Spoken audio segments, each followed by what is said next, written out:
পঞ্চদশ খণ্ড। শ্রীরামকৃষ্ণ কলিকাতায় বসু বলরাম মন্দিরে। প্রথম পরিচ্ছেদ। নরেন্দ্র ও হাজরা মহাশয়। ঠাকুর শ্রীরামকৃষ্ণ বলরামের দ্বিতলের বৈঠকখানায় ভক্ত সঙ্গে বসিয়া আছেন।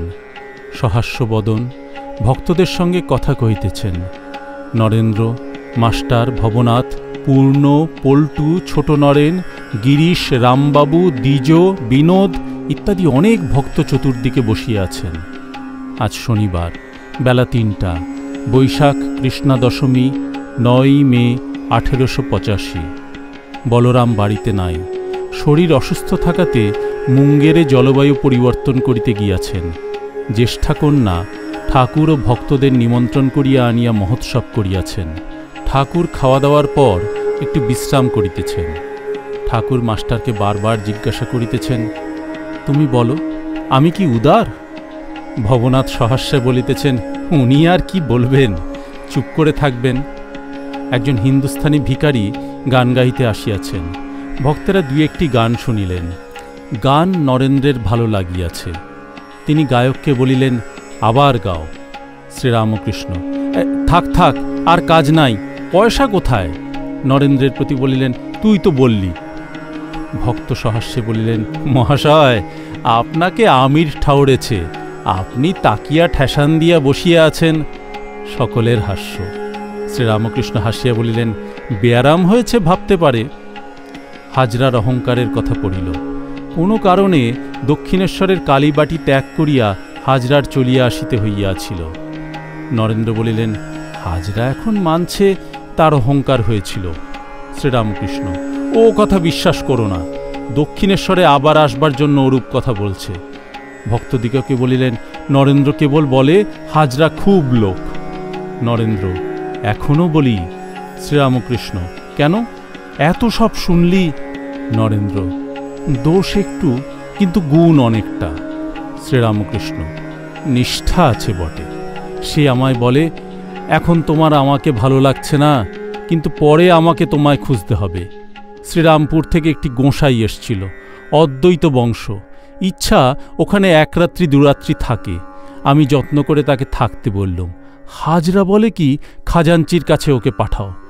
এ কথার মানে এই যে দুধটুকু পাছে চায়, তাহলে হাজরার ভাগ থেকে কিছু দিতে হয়।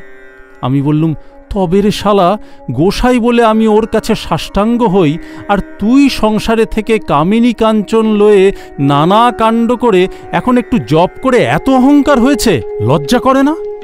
সত্যগুণে ঈশ্বরকে পাওয়া যায়, রজ তমগুণে ঈশ্বর থেকে তফাত করে।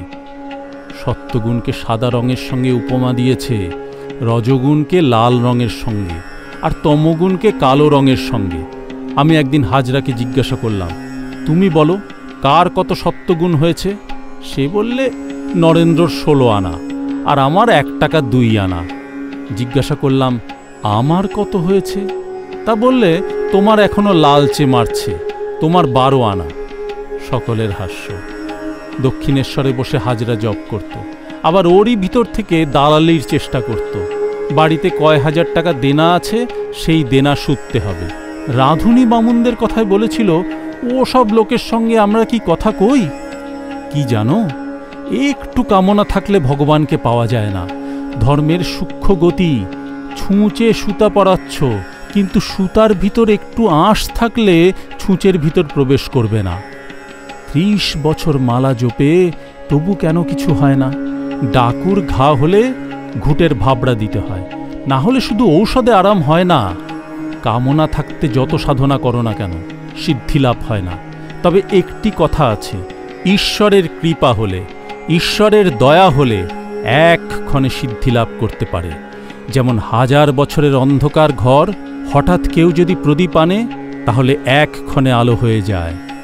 গরিবের ছেলে বড় মানুষের চোখে পড়ে আছে, তার মেয়ের সঙ্গে তাকে বিয়ে দিলে অমনি গাড়ি ঘোড়া, দাস দাসী, পোশাক, আসবাব, বাড়ি সব হয়ে গেল। একজন ভক্ত, মহাশয়, কৃপা কি রূপে হয়? শ্রীরামকৃষ্ণ, ঈশ্বর বালক স্বভাব। যেমন কোনো ছেলে কোচরে রত্ন লয়ে বসে আছে, কত লোক রাস্তা দিয়ে চলে যাচ্ছে, তারা তার কাছে রত্ন চাচ্ছে, কিন্তু সে কাপড়ে হাত চেপে মুখ ফিরিয়ে বলে, না, আমি দেব না। আবার হয়তো যে চায়নি চলে যাচ্ছে, পেছনে পেছনে দৌড়ে গিয়ে সেধে তাকে দিয়ে ফেলে। শ্রীরামকৃষ্ণ, ত্যাগ না হলে ঈশ্বরকে পাওয়া যায় না। আমার কথা লবে কে? আমি সঙ্গী খুঁজছি, আমার ভাবের লোক, খুব ভক্ত, দেখলে মনে হয় এই বুঝি আমার ভাব নিতে পারবে। আবার দেখি সে আরেক রকম হয়ে যায়। একটা ভূত সঙ্গী খুঁজছিল। শনি মঙ্গলবারে অপঘাতে মৃত্যু হলে ভূত হয়। ভূতটা যেই দেখে কেউ শনি মঙ্গলবারে ওই রকম করে মরছে, অমনি দৌড়ে যায়, মনে করে এইবার বুঝি আমার সঙ্গী হলো। কিন্তু কাছেও যাওয়া, আর সে লোকটা দাঁড়িয়ে উঠেছে, হয়তো ছাদ থেকে পড়ে অজ্ঞান হয়েছে, আবার বেঁচে উঠেছে। সেজবাবুর ভাব হলো সর্বদাই মাতালের মতো থাকে, কোনো কাজ করতে পারে না। তখন সবাই বলে, এরকম হলে বিষয় দেখবে কে? ছোট ভট্টাচার্য নিশ্চয়ই কোনো তুক করেছে। নরেন্দ্র যখন প্রথম প্রথম আসে, ওর বুকে হাত দিতে বেহুঁশ হয়ে গেল। তারপর চৈতন্য হলে কেঁদে বলতে লাগলো, ওগো, আমায় এমন করলে কেন? আমার যে বাবা আছে, আমার যে মা আছে গো। আমার করা এটি অজ্ঞান থেকে হয়। গুরু শিষ্যকে বললেন, সংসার মিথ্যা, তুই আমার সঙ্গে চলে আয়। শিষ্য বললে, ঠাকুর, এরা আমায় এত সব ভালোবাসে, আমার বাপ, আমার মা, আমার স্ত্রী, এদের ছেড়ে কেমন করে যাব? গুরু বললেন, তুই আমার করছিস বটে, আর বলছিস ওরা ভালোবাসে, কিন্তু ওসব ভুল। আমি তোকে একটা ফন্দি শিখিয়ে দিচ্ছি, সেইটি করিস, তাহলে বুঝবি সত্য ভালোবাসে কি না। এই বলে একটা ঔষধের বড়ি তার হাতে দিয়ে বললেন, এইটি খাস, মরার মতো হয়ে যাবি, তোর জ্ঞান যাবে না, সব দেখতে শুনতে পাবি। তারপর আমি গেলে তোর ক্রমে ক্রমে পূর্বাবস্থা হবে। শিষ্যটি ঠিক ওইরূপ করলে। বাড়িতে কান্নাকাটি পড়ে গেল। মা, স্ত্রী সকলে আছড়া পিছড়ি করে কাঁদছে। এমন সময় একটি ব্রাহ্মণ এসে বললে, কি হয়েছে গা? তারা সকলে বললে, এ ছেলেটি মারা গেছে। ব্রাহ্মণ মরা মানুষের হাত দেখে বললেন, সে কি? এ তো মরে নাই, আমি একটি ঔষধ দিচ্ছি, খেলেই সব সেরে যাবে। বাড়ির সকলে তখন যেন হাতে স্বর্গ পেলে। তখন ব্রাহ্মণ বললেন, তবে একটি কথা আছে, ঔষধটি আগে একজনের খেতে হবে, তারপর ওর খেতে হবে। যিনি আগে খাবেন তাঁর কিন্তু মৃত্যু হবে। এর তো অনেক আপনার লোক আছে দেখছি, কেউ না কেউ অবশ্য খেতে পারে। মা কি স্ত্রী এরা খুব কাঁদছেন, এরা অবশ্য পারেন। তখন তারা সব কান্না থামিয়ে চুপ করে রহিল।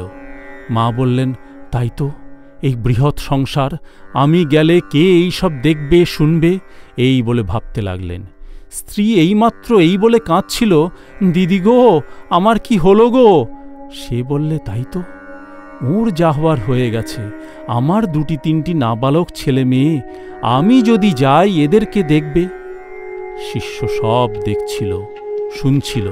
সে তখন দাঁড়িয়ে উঠে পড়ল আর বললে, গুরুদেব চলুন, আপনার সঙ্গে যাই। সকলের হাস্য। আরেকজন শিষ্য গুরুকে বলেছিল, আমার স্ত্রী বড় যত্ন করে, ওর জন্য গুরুদেব যেতে পাচ্ছি না। শিষ্যটি হঠযোগ করত। গুরু তাকেও একটি ফন্দি শিখিয়ে দিলেন। একদিন তার বাড়িতে খুব কান্নাকাটি পড়েছে। পাড়ার লোকেরা এসে দেখে হঠযোগী ঘরে আসনে বসে আছে, এঁকে বেঁকে আড়ষ্ট হয়ে। সবাই বুঝতে পারলে তার প্রাণবায়ু বেরিয়ে গেছে। স্ত্রী আছড়ে কাঁদছে, ওগো, আমাদের কি হলো গো? ওগো, তুমি আমাদের কি করে গেলে গো? ওগো দিদি গো, এমন হবে তো জানতাম না গো। এদিকে আত্মীয় বন্ধুরা খাট এনেছে, ওকে ঘর থেকে বার করছে। এখন একটি গোল হলো। এঁকে বেঁকে আড়ষ্ট হয়ে থাকতে সে দাঁড় দিয়ে বেরোচ্ছে না। তখন একজন প্রতিবেশী দৌড়ে একটি কাটারি লয়ে দাঁড়ের চৌকাট কাটতে লাগলো। স্ত্রী অস্থির হয়ে কাঁদছিল। সে দুমদুম শব্দ শুনে দৌড়ে এলো। এসে কাঁদতে কাঁদতে জিজ্ঞাসা করলে, ওগো কি হয়েছে গো? তারা বললেন, ইনি বেরুচ্ছেন না, তাই চৌকাট কাটছি। তখন স্ত্রী বললে, ওগো, অমন কর্ম করো না গো, আমি এখন রাড় বেওয়া হলুম, আমার আর দেখবার লোক কেউ নাই, কটি নাবালক ছেলেকে মানুষ করতে হবে, এ দোয়ার গেলে আর তো হবে না। ওগো, ওর যা হবার তা তো হয়ে গেছে, হাত পা ওর কেটে দাও। তখন হঠযোগী দাঁড়িয়ে পড়ল। তার তখন ঔষধের ঝোঁক চলে গেছে। দাঁড়িয়ে বলছে, তবে রে শালি, আমার হাত পা কাটবে। এই বলে বাড়ি ত্যাগ করে গুরুর সঙ্গে চলে গেল। সকলে হাসিতে লাগিল। অনেকে ঢং করে শোক করে। কাঁদতে হবে জেনে আগে নথ খোলে, আর গহনা সব খোলে, খুলে বাক্সের ভিতর চাবি দিয়ে রেখে দেয়। তারপর আছড়ে এসে পড়ে আর কাঁদে, ওগো দিদি গো, আমার কি হলো গো।